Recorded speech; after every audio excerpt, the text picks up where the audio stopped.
It is official. We are live not every single, almost every single Monday night, 7 p.m. Central, right here on the Help a Teacher Facebook page. I'm so excited. This is okay. Oh my gosh, I shouldn't act like I'm more excited for one than the other because the other get sad or something.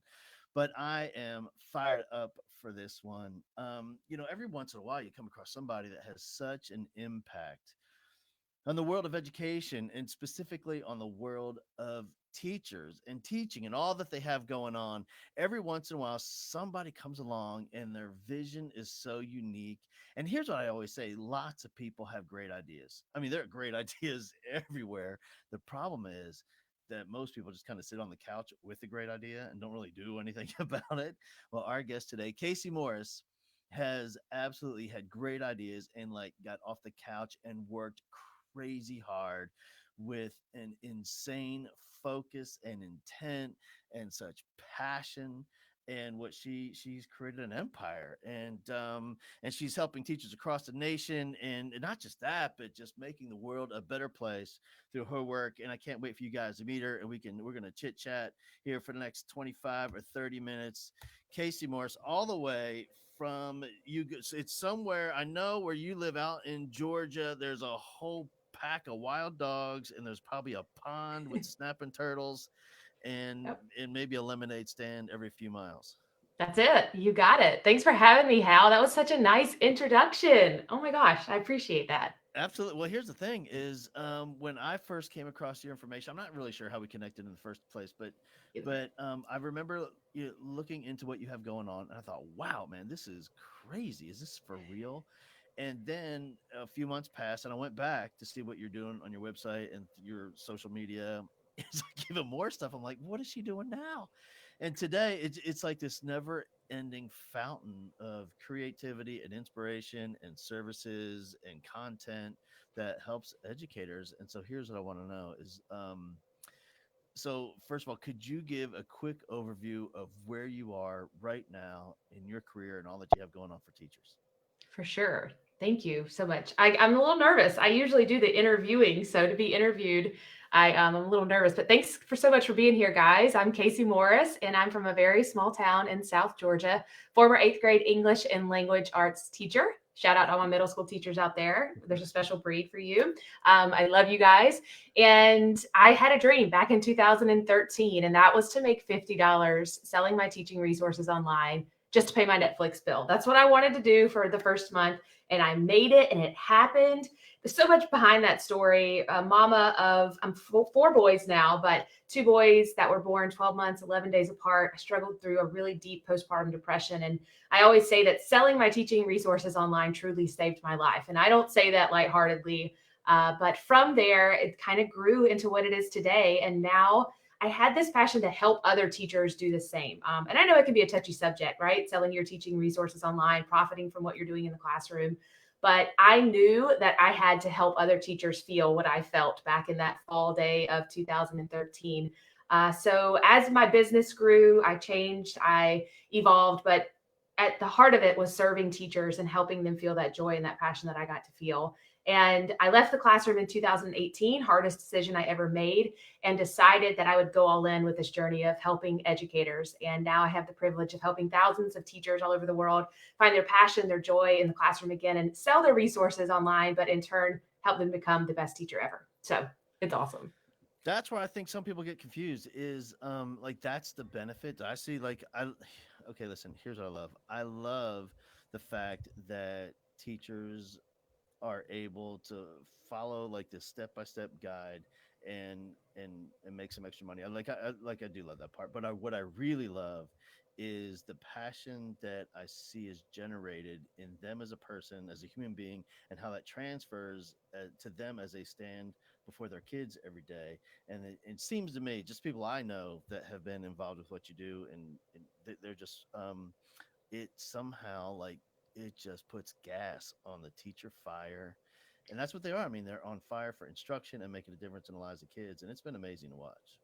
Well, thank you. You probably don't even realize it. When I interviewed you a year and a half ago, I guess after the interview, you said there's something about the teachers that are in your community. You said they have this glow about them. They look different. They act different. I can see these teachers and see that, oh, they must be a part of Kayse's community. And that I took that very seriously and I took it to heart. And every single day when I wake up and I jump in those groups, I think about that. Like how can I encourage them to have just a little bit more spark and a little bit more joy in their day? So you probably don't even know that. No, but isn't that true though? Like I've always said that when there's something in your life that there's some sort of a transformation, whether that's a physical transformation or it's mental health or financial, just something. It's not just about that one area of your life, isn't it true? Like it starts to seep in and leak in. It's get contagious to other areas of your life. So yeah, when there's a teacher that has that weight loss transformation that we see online, it's not just the before and after picture. I mean, there's a before and after picture for every area of her life. And I think the same is true with your tribe, your crew that has built and developed over the years is when they see that transformation, not just in their resources that they're selling online. That, I mean, that spreads into their relationships, into their health, how they take care of themselves, how they present it. I mean, it's everything. You're so right with that. We talk about keystone habits a lot in our courses and all that kind of stuff, and about how that one habit can trickle down, like you said, into every other area of your life. We have students that are battling cancer, their spouse is battling cancer, they're going through a divorce, they are finding themselves again and falling in love with their spouse, and we get to hear those journeys in addition to helping them make extra money on the side, and it's been beautiful. We do weight loss journeys. We've just had so much fun over the last few years that it's, to me, it's so much more than just helping teachers sell their resources online. It is what we like to call the total teacher transformation. I Is love that it. cheesy? No, not at all, because that's what it is. I think you know, we could take one, look at one thing. And I always said, like, you can't expect more from your kids in your classroom until you can expect more from yourselves. And you can't do better until you become better. Yes. And so, like, that's the secret behind professional development. Like, we can go to all the teacher trainings that we want, but if you're not a better human being and a better person, none of that stuff is going to matter.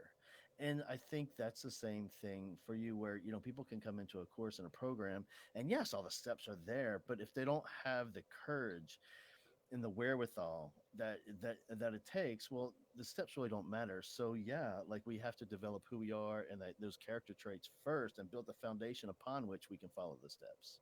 Yeah, I'm glad you brought that up too, because that is so important. Not just learning all the things, but taking that, what we like to say, constant, persistent action forward. And that is so many different variations of that. But every single day, it is learning who you are, getting up, going through affirmations if that's what you choose to do, or having time to meditate, or setting the stage for your day. And your intentions are just as important as the work that you're going to do on the back end, to build this online business.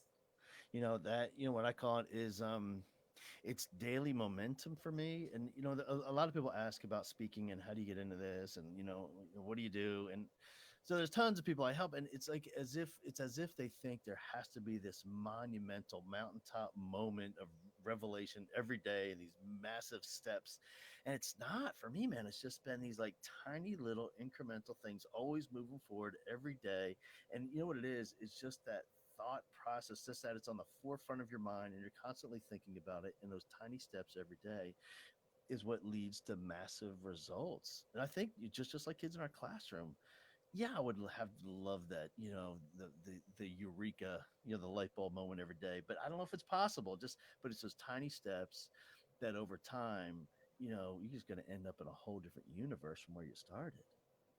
And when we interviewed a year and a half ago, I'm bringing up all these like Halisms that I didn't even know I had in the suitcase, but you talked about celebrating the different types, the different parts of a wave, right? So we have really high highs in our classroom as educators, right? Where the light bulbs go off and everything's working. And then we also have these really low lows, what you said was the trough of the wave.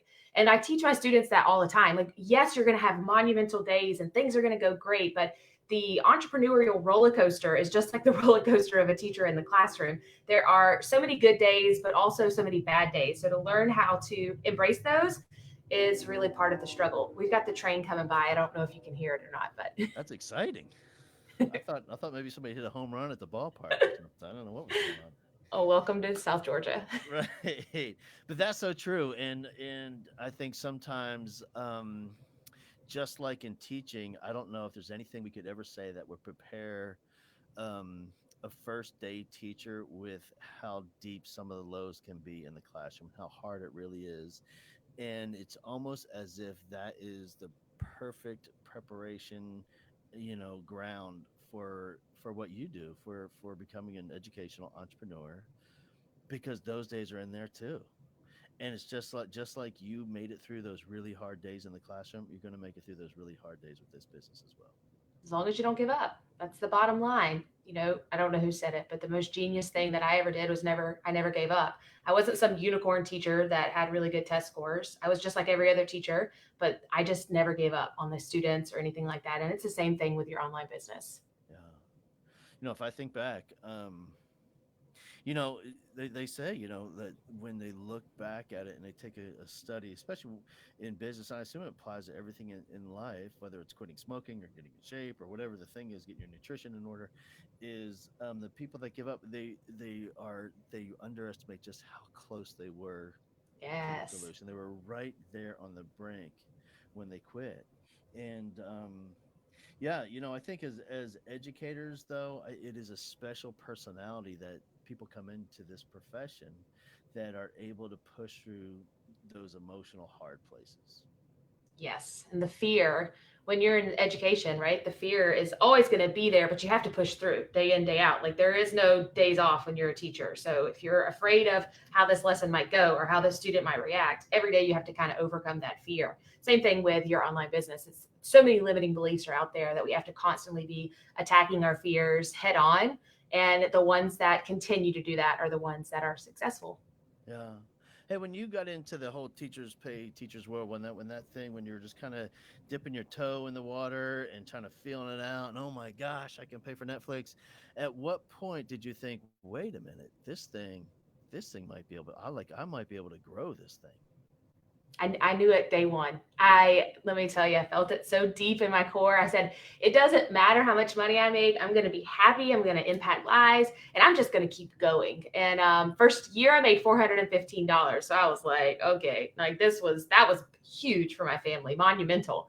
And then from there, it just kind of exploded. The next year, it was $6,000, and I was like, whoa, this is a real thing. Oh my gosh! And then I heard that teachers were becoming millionaires, and I was like, no way this could really happen, but it happens. And it happens every single day now, which is so cool, right? Teachers can finally get paid what they're worth, which is the coolest thing ever, or paid for performance, really. Yeah. I think that is, I've always said, and if I'm trying to go back to remember when we last chatted, I think we also talked about this is, teaching, I really believe that people should be paid congruently with the value that they bring to the planet. And the more value that you bring, the more, honestly, the more you should be rewarded in many ways. And like, I think that's one of the things I love about what you have going on. Because every time I look at your Instagram or look at your Facebook or look what just and your podcast is crazy. Like, I mean, you're putting out so much content that's so valuable, not just to teachers, but just it's just like humankind, and I think like that is probably the most impressive thing of all. I feel like I need like a little miniature Hal, like when I'm having a bad day, like on my shoulder, just like my hype guy, like making me feel better about everything. Thank you for saying that. That's so kind of you. I don't take compliments very well, so I appreciate that. But value first, value always. Yeah. We practice that. And some people say, well, oh, I'm going to give everything that I know away for free. And it's just not it when people learn to trust you and they learn to understand that how much value you have to give, they're going to pay you for that little extra 20%, right? Give away 80% of things that you have for free for the good of all people, not just teachers, but everything. And you'll see how it comes back to you tenfold. Yeah. It's I just keep thinking back, and I mean, for example, I mean, just the podcast. And years ago, I'm just trying to think back when I first started teaching, 30 years ago, and even 20 years ago, 15 years ago, the concept of providing value to mankind was to the world Like, how would you even do that? Like, there was no vet. Like, how would you provide? But now we have the ultimate platform for giving away your best ideas and improving the lives of other people. And I mean, that's what you've done. I mean, with between emails and blog posts and videos and social media and the podcast, I mean, there's so many vehicles that are able to use. And so, like, if we just focus on your podcast for a second, like, how did that all come about? I don't know. It's just crazy. It was a great like orchestration of the universe, kind of putting everything in line in this just perfectly written book. But I love what you said about kind of the what we have now at our fingertips, being able to throw it out into the world is bigger and better than what we've ever known before. And if you're thinking to yourself, 2020 is not your year, I'm here to tell you, yes, it is. Especially as educators, educators are in a perfect position right now to take over the world. Like everyone's going to see what we've known all along, and that's that teachers make the world go round in the next few years. I think everyone already feels it when they've been at home with their kids for so long.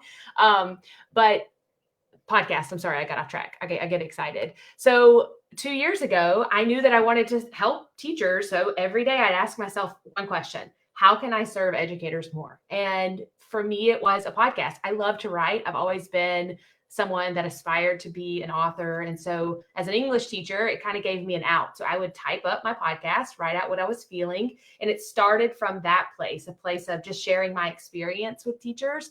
And now it's turned into something magical. It's really cool. It's that my podcast is the most fun part of my job for sure. Yeah, it's something. Here's what I always say. I mean, there's something about creating and then giving away that which you created that sparks creativity. Do you know what I mean?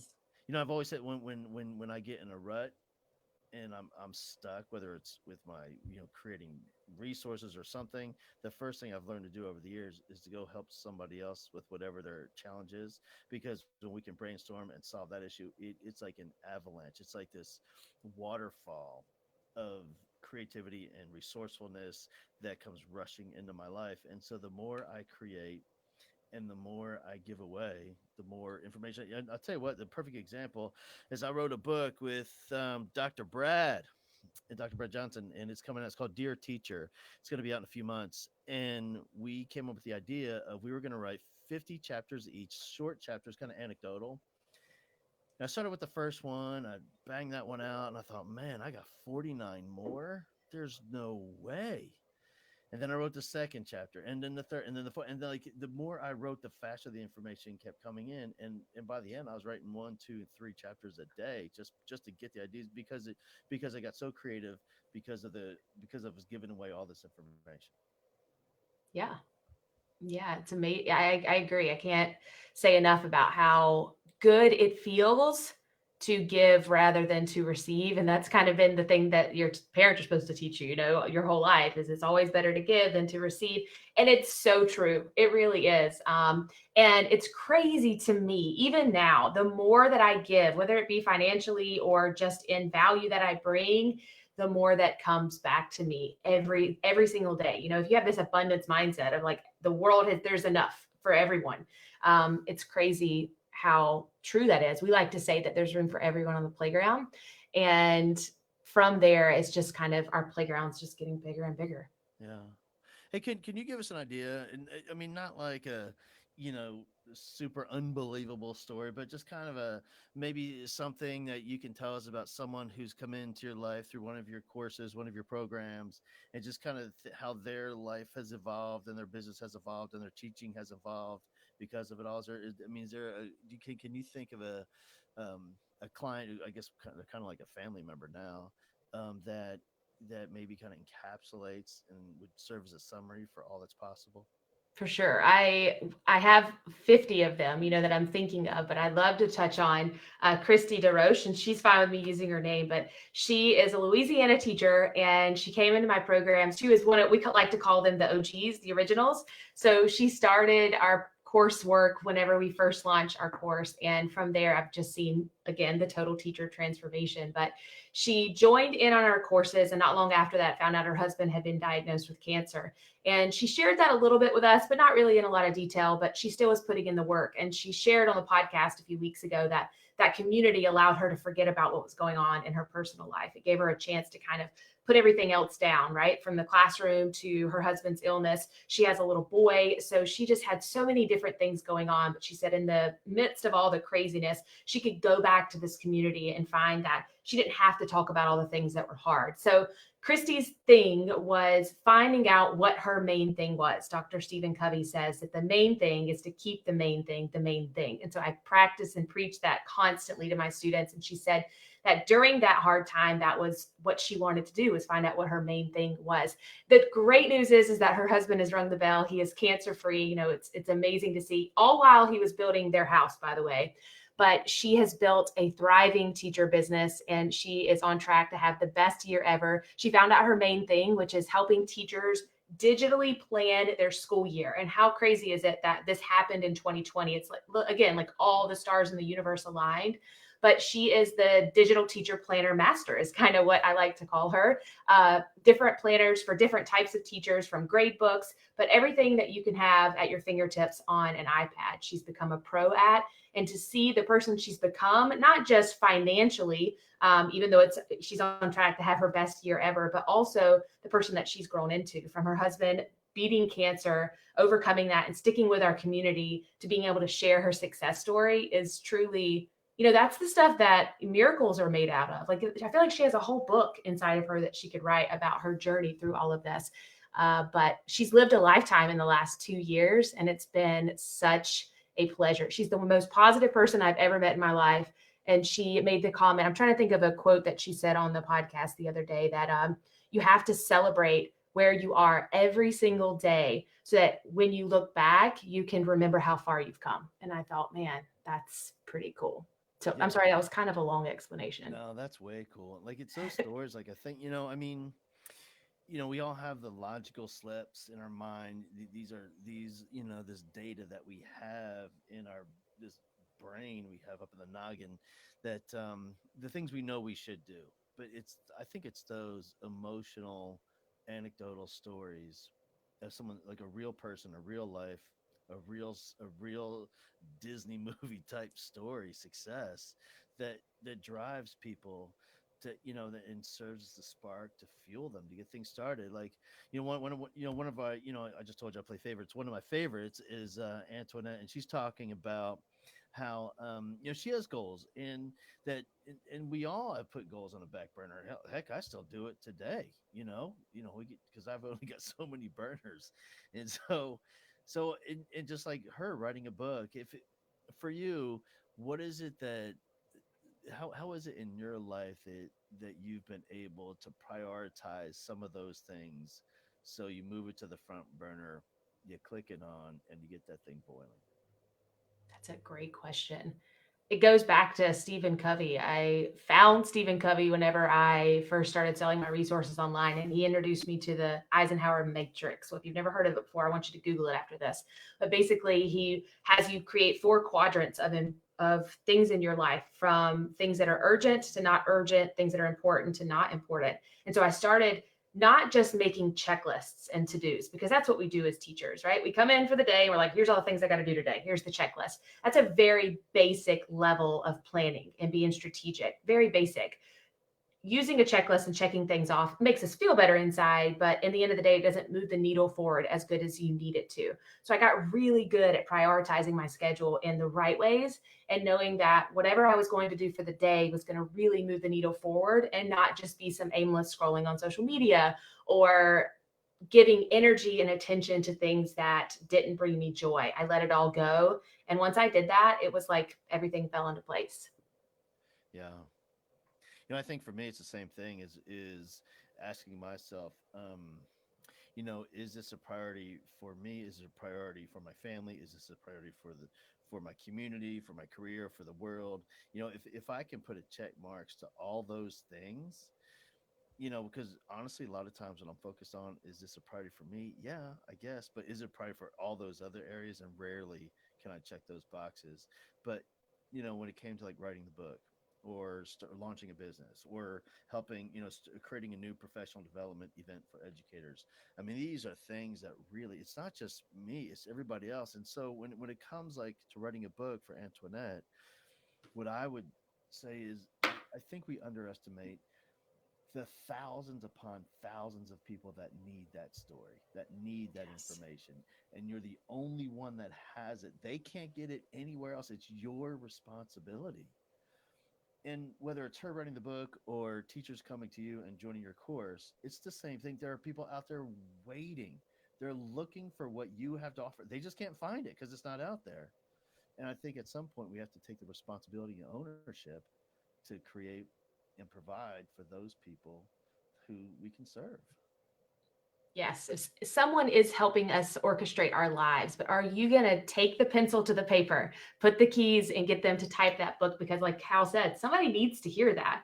And even though you may feel like, oh, this is just my story, I'm not sure how many people will resonate with it, there will be more people than you ever thought possible. Write the book, sell the resources, create the course, do whatever you think is going to bring you the most joy in life, with the number one purpose of impacting and helping more people, and it'll be the best thing ever. Yeah. I always think, I don't know, maybe I really have a hard time being compassionate for adults, but I'm amazing at being compassionate for kids. So when I hear about those teachers out there creating resources, that's the first thing. I think it's cool that some teacher is going to go online and buy exactly what they need. That's cool.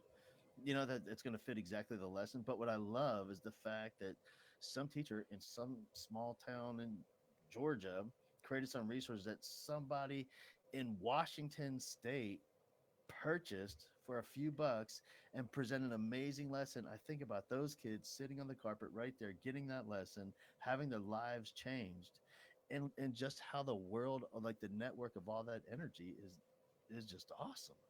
Yeah, I want to share a story. I'll make it short, I promise. But that scenario that Hal just explained, that was me when I was struggling through postpartum depression. I found Teachers Pay Teachers, and the teacher that the students were receiving was not my best self. I didn't love what I did. I didn't love going home. I didn't love any part of my life. It was just the hardest 4 years of my life, struggling through that depressive time.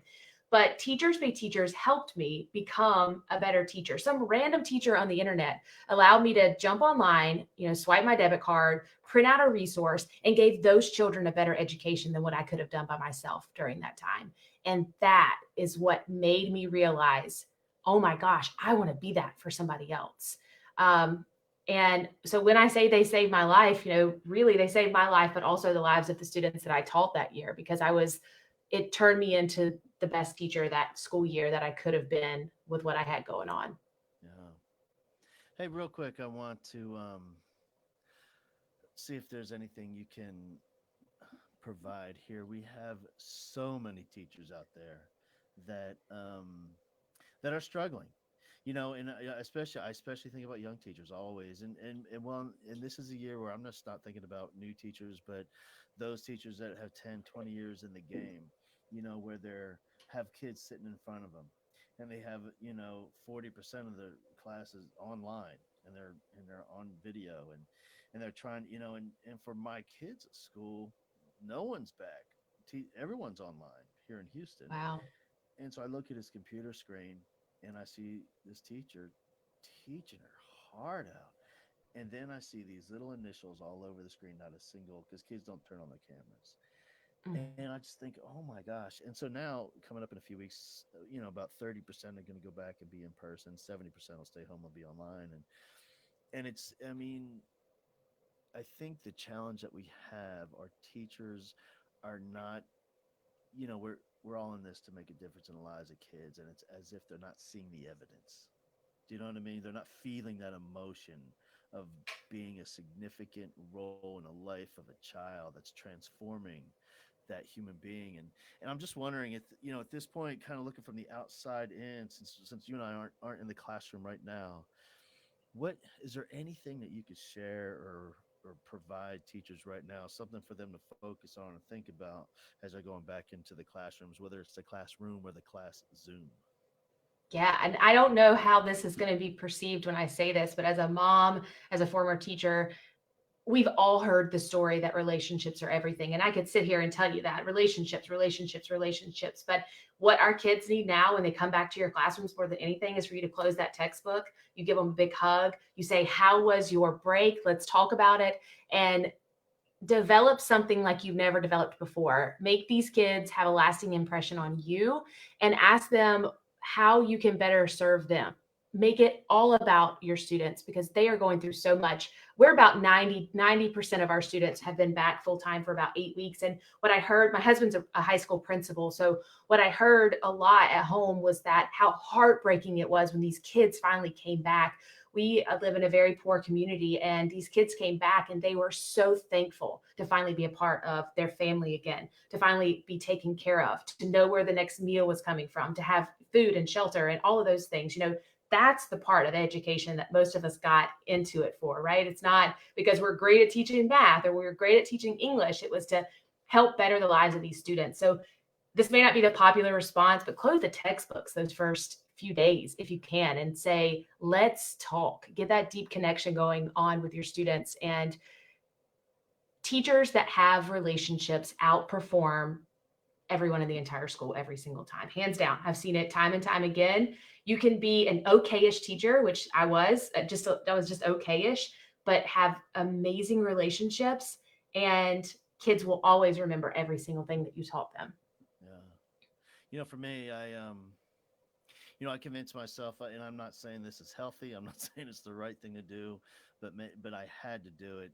Is when I stood before my kids, I would absolutely convince myself beyond a shadow of a doubt. It's 100% true in my mind. I know in real life it's not true, but that doesn't matter. In my classroom, it was true, and that is these these kids that I have before me. I'm the only one they have. There's nobody. They don't have parents. There's no youth minister. There's no amazing coach. There's no aunt or grandpa. It's me. I'm it. In that way, I don't miss a kid. Because if That's I right. set it up and I would look at a kid and say, you know what, that kid has awesome parents. Probably look at that kid. Surely that kid's on the competitive cheer team, like and on club soccer, whatever. But there's no because that would what I always say, kids will forever be a better actor than you are a teacher, and and Yes. they would fool me, and I would find out later they had what this crazy, unbelievable, miserable life they had, but they looked the part. And so at one point in my career, I was determined to convince myself it's me and only me. And that way I don't miss a kid. And when we go back, I don't think there's a time that's more important ever in our lives as teachers to really commit to the fact that these are my kids. This is my family, whether that's in person, online, or some wacky hybrid combo of the two. And together we're going to get through this and to be asking ourselves like what do I want for my kids as a result of being the most influential person in their life, because in 30 years these kids are going to talk about this is a moment in our nation's history they're going to talk about forever. And Forever. what do I want that story to be, and my role, what is the role I'm going to play in the story that kid tells in 3 decades. Like that's critical. Mm, so good. I wish me and you could teach. I wish we could just teach like one block a day, right? Because Yeah. it would just fire me up inside. I was at a theme park an hour away yesterday. One of the employees came up to me and they're like, Miss Morris, do you remember me? And I took a second. I was like, tell me what your name starts with, because because Yeah. they're grown-ups now. A lot of these eighth graders that I taught are grown-ups. He's like, a Z. I was like, I know your mama, I know your sister. And it took me a second, but I remembered his name. He's like, I never in a million years thought you would remember me. And I was like, what? And I came to life again because I've missed that connection. Luckily I get Yeah. to teach teachers, so I'm still in the teaching realm. But kids, man, they've got this piece of me. It's probably why I have so many of them at my house, but they have this piece of me that I just can't shake. And you're so right. This is the year they'll remember forever. Yeah. Hey, I'm not done teaching, by the way. I've got one more thing on my bucket list. I'm not done. I mean, Good. I'm getting old, man. I'm 52, but I'm gonna at some point I have to go back. There's one thing left. Love it. You know what it is? No, tell me. I have to teach elementary PE. Yes. Are you going to do dodgeball though? Like that's the most important I question. want it all. Yes. All this stuff where there's going to be injuries, there's band aids everywhere. We're going to have winners and sometimes losers. We're having it all. And I can't wait.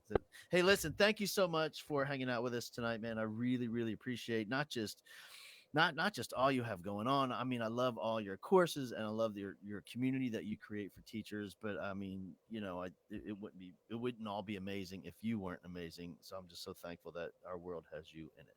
Well, thank you, Hal. It was definitely my pleasure. And same to you. I'm glad that our teachers and our students have you in it as well. Hey, give us real quick a pathway to find you and all this stuff you have going on online. Yeah, please do. The best way to find me is on Instagram all day, every day. It's at Kayse Morris. It's spelled really weird. Thanks, mom and dad. KayseMorris. And if you're interested in getting started, I've got a map of secrets, if you will, to get you started. In the next few weeks, really. It's kaysemorris.com/map. And from there, I'll take you down the journey of the last 7 years of how I've created this business and how you can do it too. Awesome. Thank you so much. Have a great night. Thanks, Al. See you guys Bye. later.